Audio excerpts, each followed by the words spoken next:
ما الذي أتى بي إلى هنا؟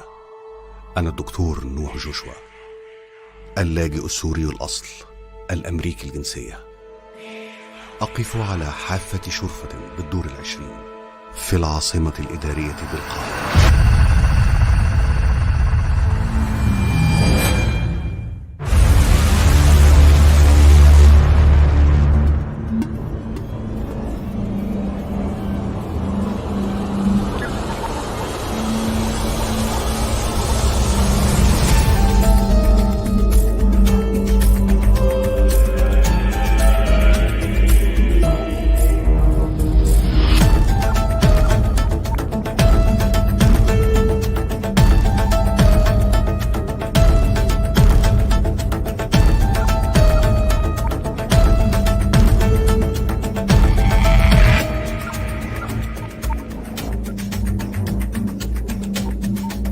اكتملت ملحمة الفوضى الخلاقة.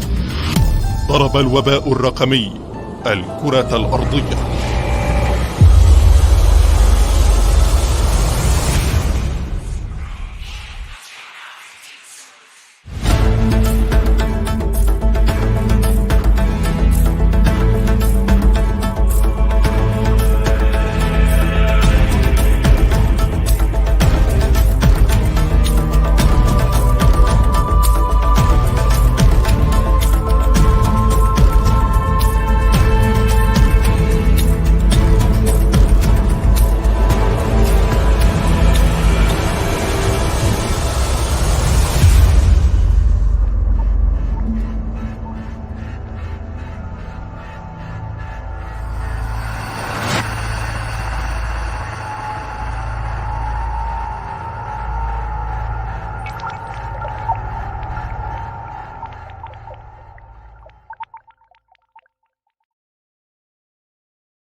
Hello and welcome, everybody. Welcome to your show, Think Big and Be Inspired.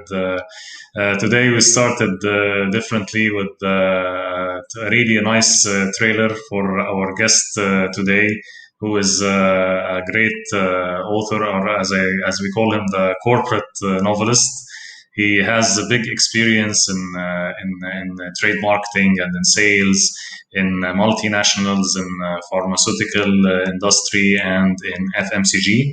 He pursued his passion as an author and as a novelist. This is his second novel, actually, and the first one was a great success. So without further introduction, and I hope I gave him all his, because he deserves more. Let us welcome our dear friend Tamer Shaikhun. Tamer, how are you doing today? I'm fine. Thank you, Ahmed, very much for the introduction. That's a quite impressive one. I hope that I'm entitled of these credits. So thank you very much. Thank you, Tamer, and thank you to our friend Ahmed Khalid for watching the trailer. I agree with you, Khalid. It's an amazing trailer. Tamer, tell us a brief introduction about yourself. I gave some of your experience, so tell us more about Tamer Shaikhun. Well, I think you gave me much more than what I deserve. But okay, briefly, I would say that I'm an Egyptian citizen. I've been living in UAE, Dubai for the last 15 years. I've been, as you said, that I spent more than 20 years. Wow, 20 years now. I realized how far that was in the FMCG, or the fast-moving consumer goods, in a different commercial roles between sales, business development, trade marketing, and marketing, food and beverage, household, and consumer health. I'm a husband of a beautiful wife and a father of a beautiful kid. They mean a lot to me. I would say they mean the life to me. And I'm a writer and novelist. And I like the title that you gave me as a corporate novelist. That's a quite interesting one. So that's briefly me. Thank you, Tamer. Thank you, Qais, for joining us. Qais Awaidat also is here in UAE with us. Khalid, yes, time is flying. Khalid, of course, was with us also in our days together while we were working together. True. Yeah, true. Thank you, Khalid. Saying God bless them for your thank you. God bless wife, you, of course, and your son. So tell us, we started, as you started with this thrilling intro about this new novel. Tell us a little bit. We don't want, of course, to tell that you talk all about it, because we want people to check it and read it. But tell us like the highlights and the Sure. idea about your new book. Okay, yeah, sure. That's, by the way, one of the most difficult questions that you ask a writer about when you ask him or her about the novel or whatever they wrote. I would say that it's taking place 24 years from now, in the year of Wow. 2045. So obviously, it's a science fiction novel. And Yes. it's talking about the time in the future where we are visualizing that the digital technology and AI is really prevailing each single aspect of our life. And the question that the novel is raising is simply where our spiritual beliefs, inclusive of the religion, inclusive of the dogmas that we believe in, will fall into this in an age where Dr. Google is going to diagnose your disease from the center. Amazon is going to fulfill whatever desire you're looking for. Will technology be a sufficient replacement for our beliefs and spiritual values or not? In a nutshell, that's it. Of course, in a thrilling context. So if you want to take it as a thriller in the science fiction in the future, you can take it this way. If you want to take it on a deeper level, it's still raising, I think, interesting questions. Yeah, I think it's great, and when I saw it, I told you it should be a movie, and I hope soon it reaches success and it turns into a movie. Let's have high hopes about that. We have Let's hope. here also Kenneth is joining us. Thank you, Kenneth Donner. I Thank you can. so much for joining us. Ahmad Yahya, also part of our old Hi, gang Ahmed. and company. How are Thank you you? so much, Long time. Ahmad, for joining us. We have a question already for you from our friend Ahmed Khalid, which we were planning also to discuss about how did you find your passion in writing, and how did you discover it with the corporate daily challenges, and how did you work it out? Tell us about that.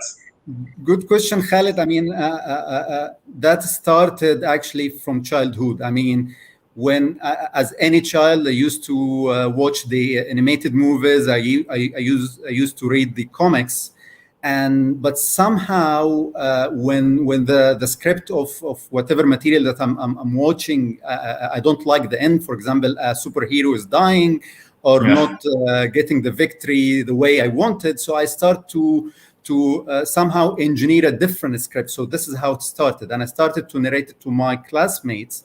And I never lied. I mean, I told the only lie in this at this age was simply I was telling them that this is a movie that I watch, or this is an comics that I read. But I'm telling them that this is a fiction. However, I started simply to put my flavor and to do the fiction my way. This is how it started. And then when I started to grow a little bit older, my late father, was actually my main mentor in reading. He made me love reading a lot. We used to have a huge, humongous library, and that took me to the next level of simply starting to write or articulate my ideas in sort of a very short stories. I also used to like drawing and painting. So at the beginning, they used to be like small comics. Now, when life taught me to practical life, fast forward, when I graduated with the practical life, I parked this passion away. You know how hectic the life in corporate is and how busy it is. And I dragged away. And one day I got an infection of hepatitis C. And I had simply, the simple remedy for this disease is to stay rested at home. And simply I picked a notebook and I started like to draft some of the ideas, and I refreshed again the passion, or it sparked again my passion to resume writing. I remember a book that made a real dramatic change in my life, which is a workbook of screenwriter for Sid Field. He's like the father, he's the godfather of the screenwriters in Hollywood. And that was simply how to articulate a raw idea into a movie. It doesn't tell you how to initiate the idea from the beginning, but how to make it grow and develop as an idea. And hence, I started to resume different projects of writing. Now, about the question of the challenge versus a daily, busy, hectic life of corporate, simply it's all about time management. So that's like another project that I had to treat it as another project over and above the project that I'm already handling within my job. I know, Tamer, that you are really organized because I worked with you, and I think this played a huge part that you're able to manage your time, and it's really a great story. I did not know all these years I know you. I did not know that you start this passion early at school. It's great to know that.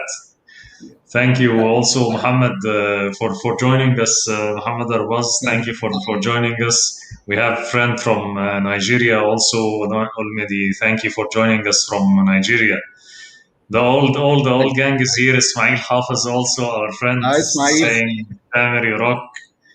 Thank you very much, Ismail. You rock, Ismail. Thank you.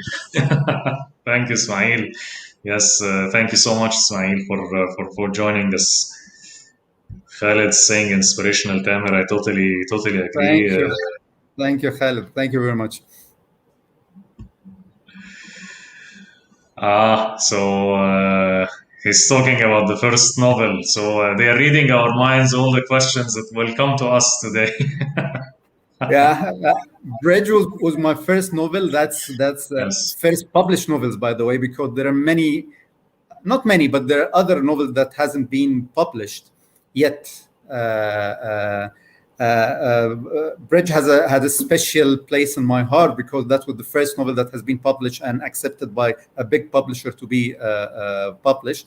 It was simply a plot of three characters who are living in three countries: Egypt, Iraq, and in Iran. A journalist, Egyptian journalist, and American Egyptian engineer who's working in Iraq on infrastructure project, and activist in Iran. It was taking place post the Arab Spring revolutions, and it's talking about the deep dark world and bonds between the media and the politics and intelligence, and how these three pillars making a very mysterious triangle that affects the life of people in a very dramatic and weird ways. And maybe we think that those lives are very separate, but somehow they interlink together in one way, on one path through life and through the whole world. Amazing. But the first one, you did not do like a trailer. This is the first time you do like a trailer before. I did actually. It wasn't as thrilling as this one. So again, it's experience and learning. I did one, exactly. But it was a typical trailer of a novel. Maybe this one I did it intentionally to make it in a thrilling way, and I would like to thank the agency that worked on the execution of the trailer, Scope Media in Egypt. They really did a great job. They even exceeded my expectations big times, and I thought that I will never be able to make such a thrilling trailer, but they managed to exceed all my expectations. I agree. I'm telling you, from yesterday, since we posted yesterday, a lot of people are really amazed with the quality, and I share with you our thanking for the media worked on that great trailer. I'm really grateful for the feedback. Yes. So we have another question from Khaled. Also, he's talking about courses. Is there courses or materials to get for writing a book?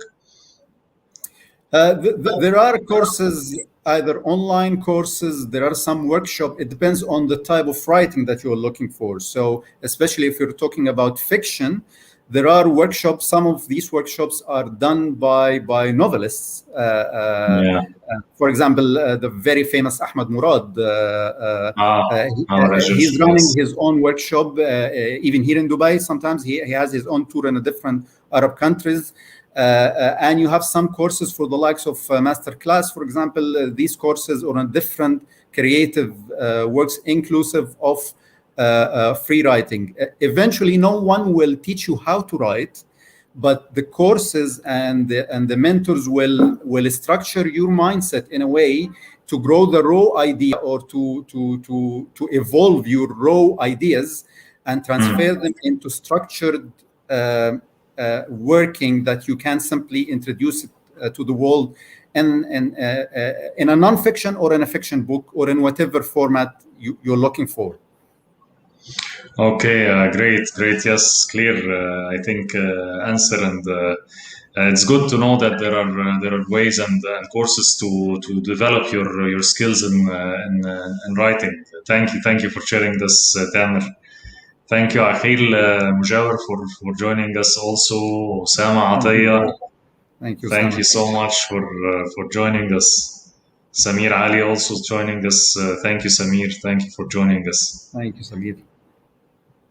So, Tamer, tell us how readers can get your new novel, and it's written in one language for now. Are you planning to translate it, or you'll wait for some time? For the time being, it's written in Arabic. That's how it's been written originally.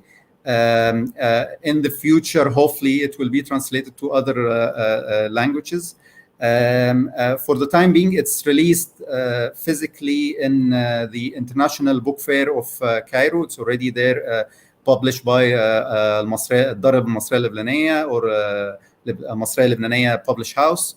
And then after like almost 10 days from now, it will be launched in Egypt and in all the famous bookstores, and all the e-formats or the digital formats for the like of ebooks and Kindle will be released.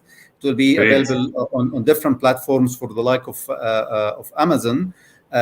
Still, this is the Arabic version, and hopefully, inshallah, when it's getting translated, this novel or the previous novel, Bridge, will be, inshallah, translated into English at least. That's great. That's great news. I think for everyone who's looking to buy the novel, that it will be available almost everywhere in different e-platforms and in different shops. By the way, also talking about the digital era, that they can also ask it for a delivery or for online order from the e-commerce page of the publisher of Al-Masriya Al-Lebaniyya. Great.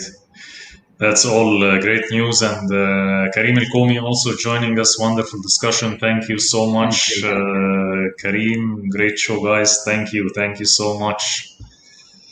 Osama Ataya, thank you so much for following us and joining. Thank you so much for joining us, Osama. Thank you, sir. Kenneth, thank you also, Kenneth. Thank you for your lovely comments, and he's admiring our guest. Thank you so much, Kenneth. Thank you so much. Thank you, Kenneth. I'm impressed with all the amazing work. I share my how I'm impressed also with how you're managing your time and doing all this. Well done. See, Ismail Hafiz's questions starting to come from our old friends. He's saying about the hobby, having a hobby in your personal life and professional career. Does it help you with the professional career? And I also know that Hamsi's rewrote. Thank you so much, Ismail. Personal, I know. Thank you so much, Ismail. You are our idol, all of us in exercising. You are our Superman. Yes. Ismail. Ismail really is before you answer, really is inspirational, and he is really motivated always at work, and is really a great role model in sales and key account management. He's a great friend. Really, you can find him anytime, and even if time passes and you're not like messaging or something, you'll find him coming and talk to you. He's an amazing guy. Thank you, Ismail, for joining us. Full of passion, full of energy. Definitely, yes. Ismail is a wonderful person. He's a role model by himself. Thank you, Ismail. Very good question, Ismail. Having a hobby, does it have a benefit? Definitely, it has a benefit. It simply creates this parallel life, in sense of we all getting hooked by the job, by career, by financial security, and sometimes it sucks us too much. It takes all our energy, And I think naturally we need to create a parallel path. So in this parallel path, we're simply challenging our creativity, challenging our ability, and doing something that we really love and benefit other people. Although it might look on a superficial level that this is another pressure and burden, because you have, as I said, you have to manage your time and you have to treat it as another project over and above what you have. But on the other side, when you start to pursue this personal project, which is close to your heart and this passion, it somehow diffuse all these pressures that you face through your practical life and so through your career, and it energizes your, it recharges your energy again. It opens the horizon, and simply it brings balance to your spiritual, to your moral, and to your intellectual life. So definitely you need a hobby. I would say you need a passion. You need a passion to make your job or to do your job in a passionate way. Let's put it this way. So definitely it's a big bliss, and you have to look for your passion. If you didn't find it out, try to find it, try to experiment to find your passion. Exactly. I like how you articulated. Of course, you're a great author, so you're good in that. So yes, follow your passion. Try to share knowledge with people. Do experiment, and it's okay to try and fail. Try again till you find your passion, and then you will find it's helping you and energizing you, as you said, Tamer. I totally agree with you. We have another questions coming in from Karim. Also is saying, how do you think stories contribute in showing the true face of culture and promote values? And how can this compete with the social media mainstream influence? I think it's a good question. Very good question, yeah. Karim. And it's and we need to really to dissect it. It's quite a complex one. Thank you, Karim, for the question. Simply, I would say what you can say in a thick book of 1,000 words can be reflected in a very short, nice fairy tale. So I think since the beginning of humanity, people have tendency to believe in fairy tales, not because they're just entertaining, but simply they are reflecting a lot of values, and they are briefing in a very compressed way a lot of the meanings and answering a lot of the questions for humanity, to the extent that later on they developed a whole science called archetype, which is classifying the most famous pattern of fairy tales, and they are trying to analyze the most sophisticated issues and problem in the world, politically or technically or economically, and trying to solve it through the same pattern of the fairy tales, and they call it the archetype. Wow. So this is how powerful the story or the fiction is.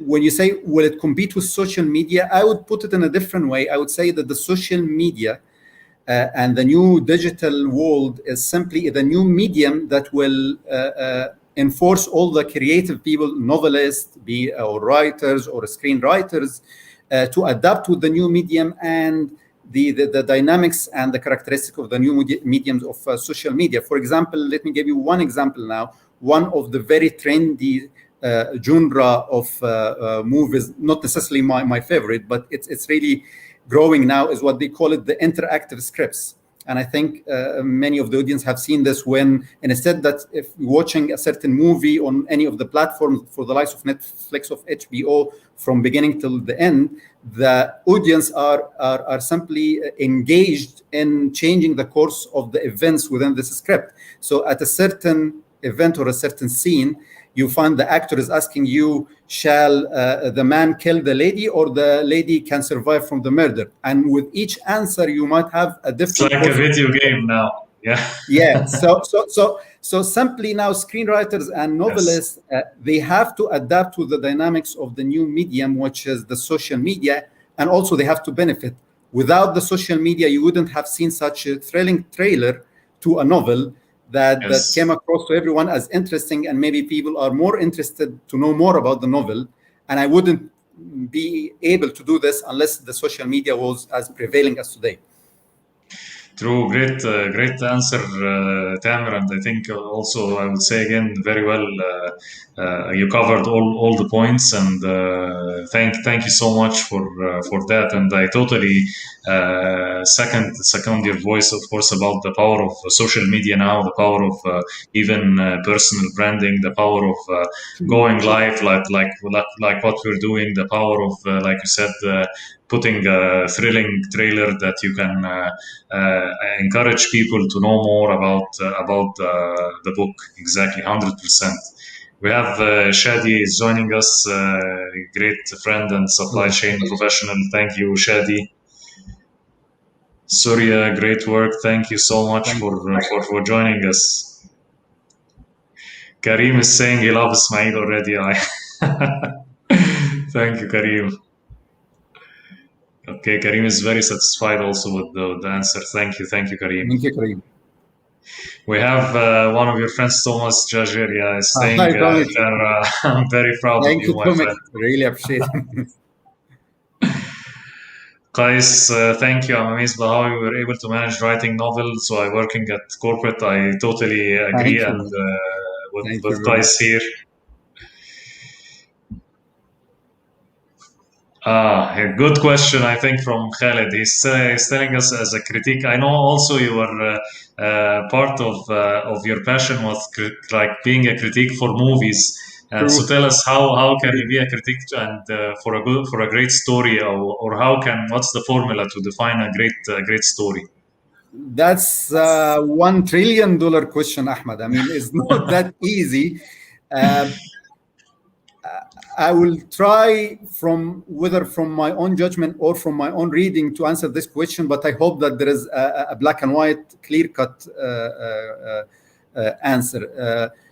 The first part I would say is simply it's the belief of the writer or the creator of the story. That's number one. You really have to be hooked by this idea, by this story yourself. You have to live it before you write it. So unless you're convinced 300% of the idea, so there is no hope for this story or this fiction to be convincing for other. If you just do it for the sake of that you think that it's commercially could be successful or can bring you that amount of money, ain't gonna success, believe me. So this is number one. Number two, I think it's related to the whole process of structuring a raw idea and make it evolve into a whole structure. So the raw idea could be great, but in the process of transferring it into a whole plot and to build your character and personalities, you have to stay focused. And here it comes again, the book that I refer to, which is the workbook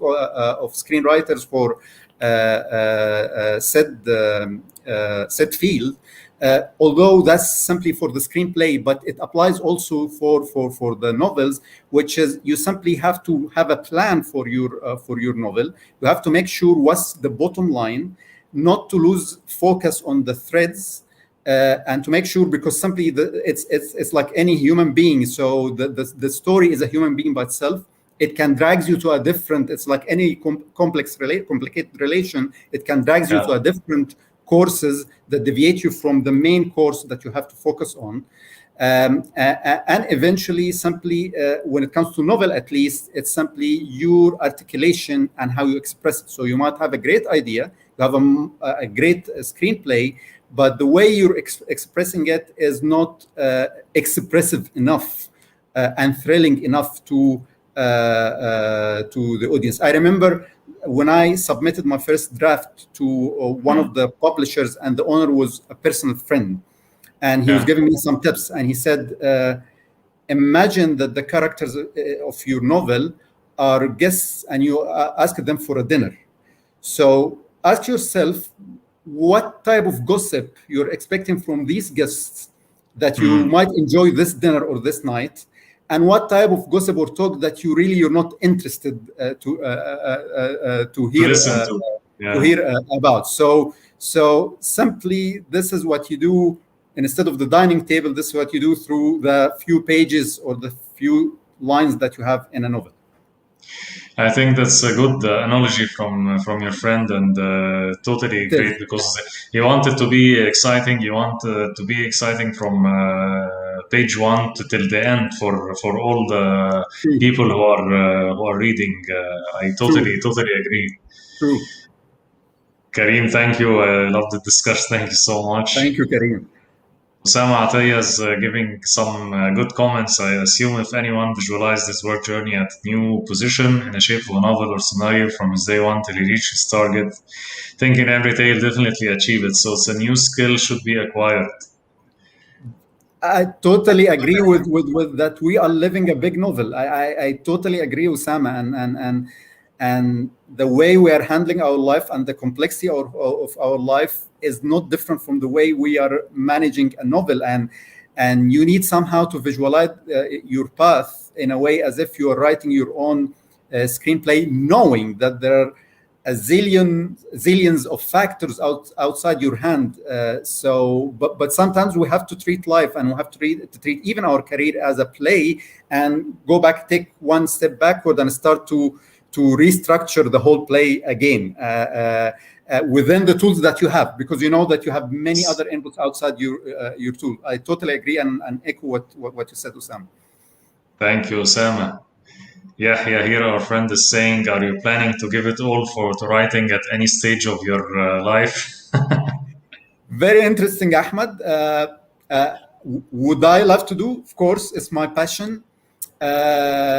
Simply in this complex world, you can never have a fixed scenario. You have also to be agile. As I said, I was talking about the interactive scripts as a new concept or as a new trend.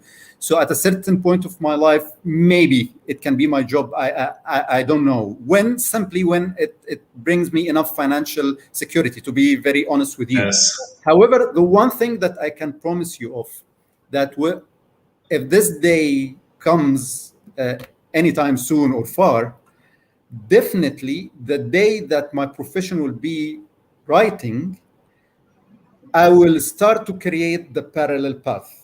It's very important to have a parallel path. It's very important that you don't have one way, like one source. a monotrack one path source of of income. life. It's very important. And whether you like it or not, between your personal and family life and your career life, you already need a parallel path to handle at the same time. So you need to improve this skill within yourself, and nothing better than finding your second passion or even third passion and pursue it. Great answer, Tamer. Really, you're right. You're right. You cannot depend on one thing only in your life. You must diversify, as you're saying. True. Khalid, amazing answer. Thank you, Tamer. Thank you. Thank you, Ahmed. Thank you, Khalid.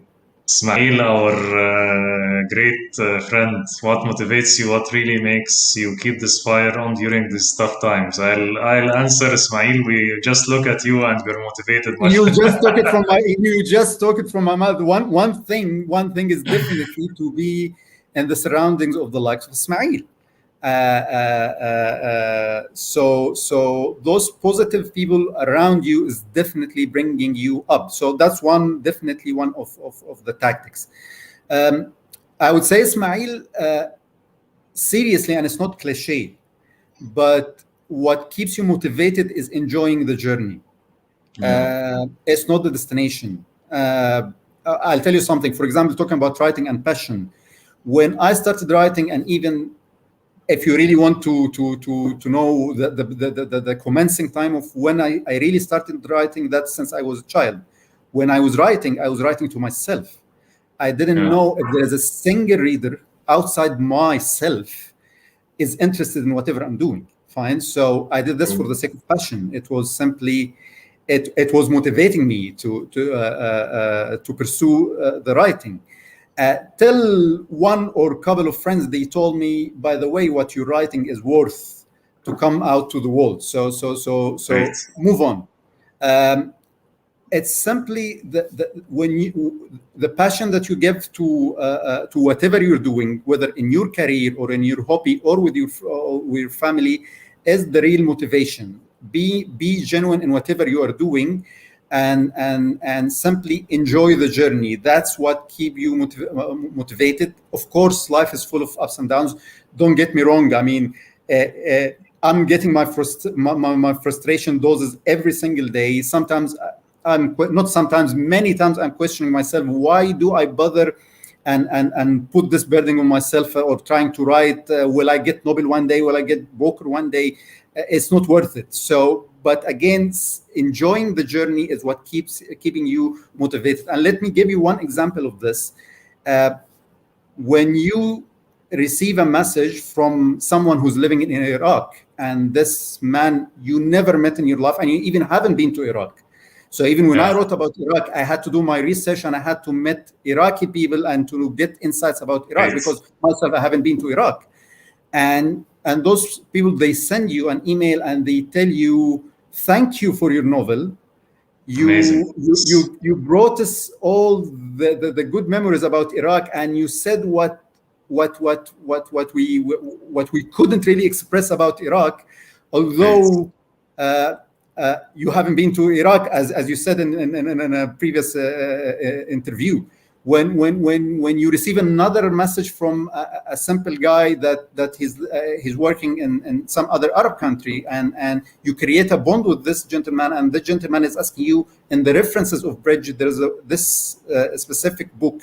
Would you please give me an access to this book? And you give him like the links to the book, and then the guy is really appreciating what I did to him, and he said, I couldn't expect that you were going to answer me and give me this. And he's really very grateful for how I interacted with him.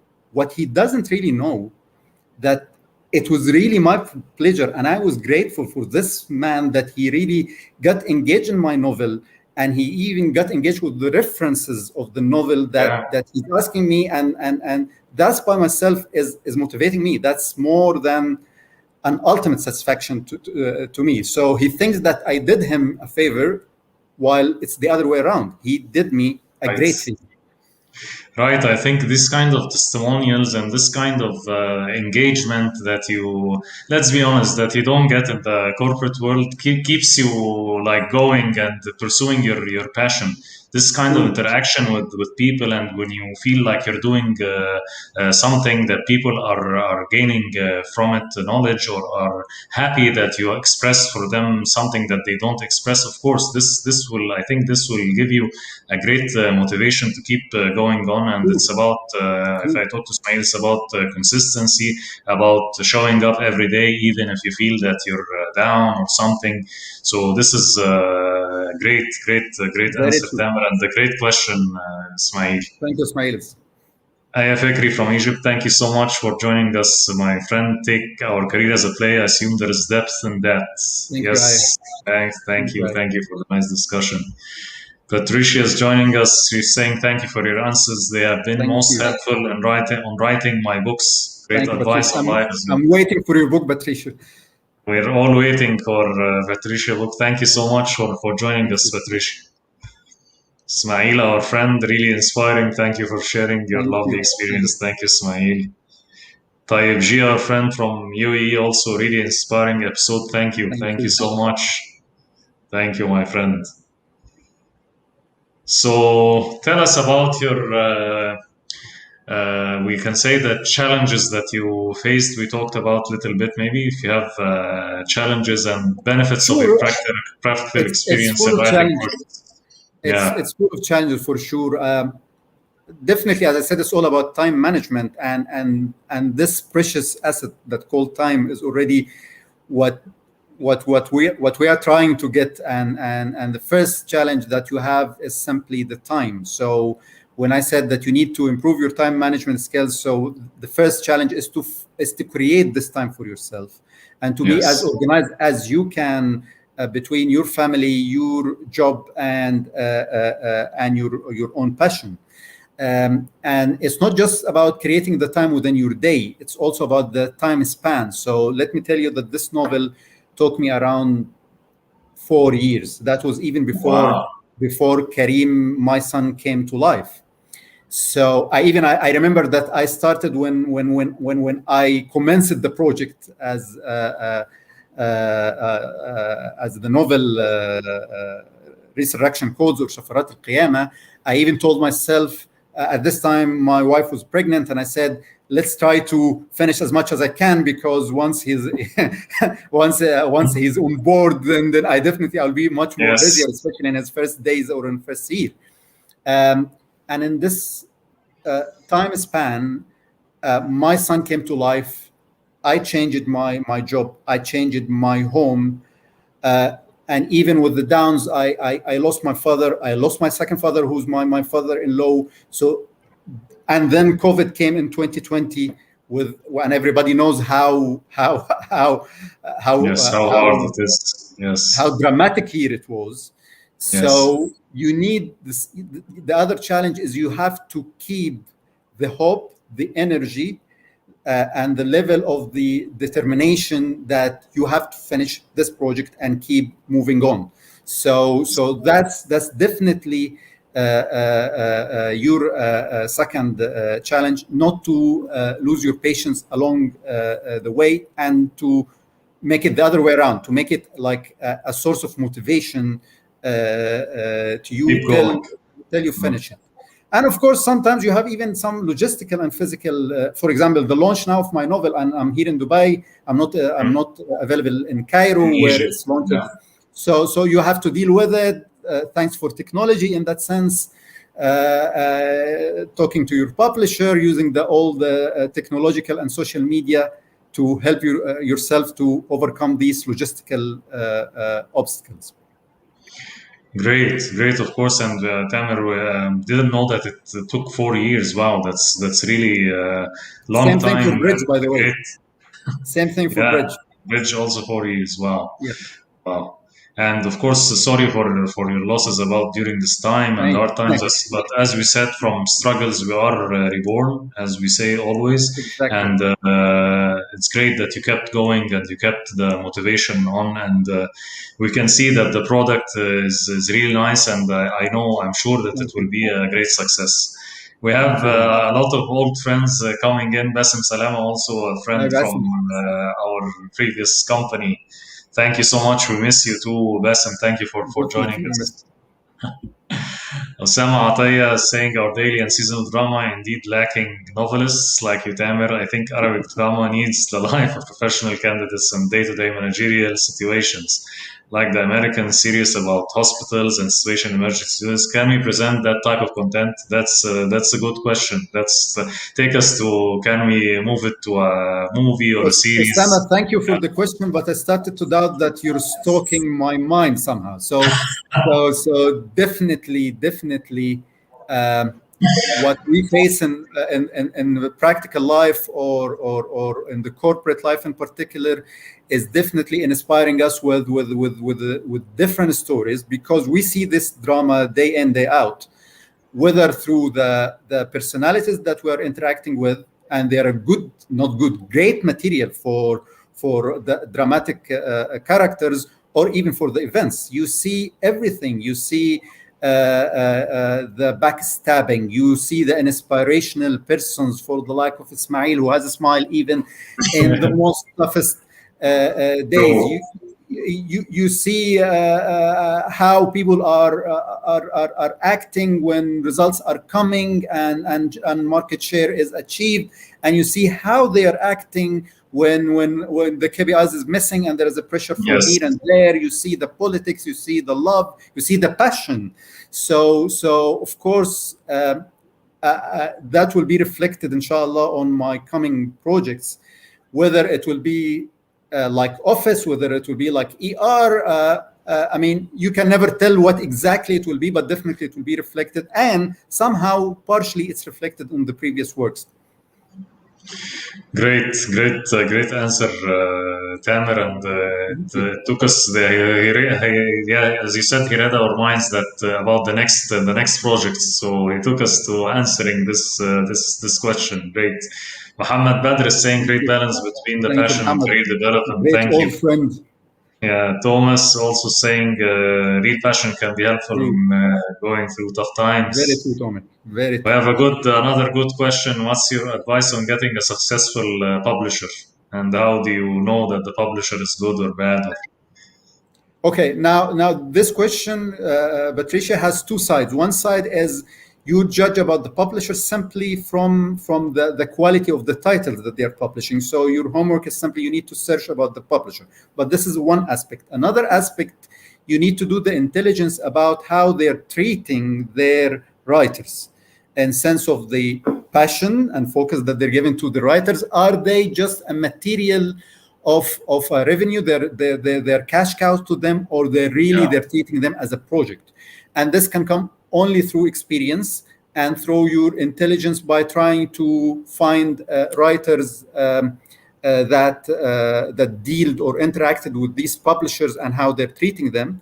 And nowadays, again, talking about the digital world and how the dynamics are changing, you even still have this alternative which wasn't available, I would say, even 1 decade ago, for the likes of Amazon, when they have a platforms for a self-publication, and you can do it through some digital platform that you publish digitally your work. And as usual, it's trending up. At the beginning, people were doubting about this concept is going to succeed or not, but believe it or not, some of the bestsellers are really making great money, and even they substitute the typical classic paper print. I'm an old guy coming from an old school where I don't believe in any books unless it's a paper, but it's spreading up. So you have also this alternative that you need to consider as well.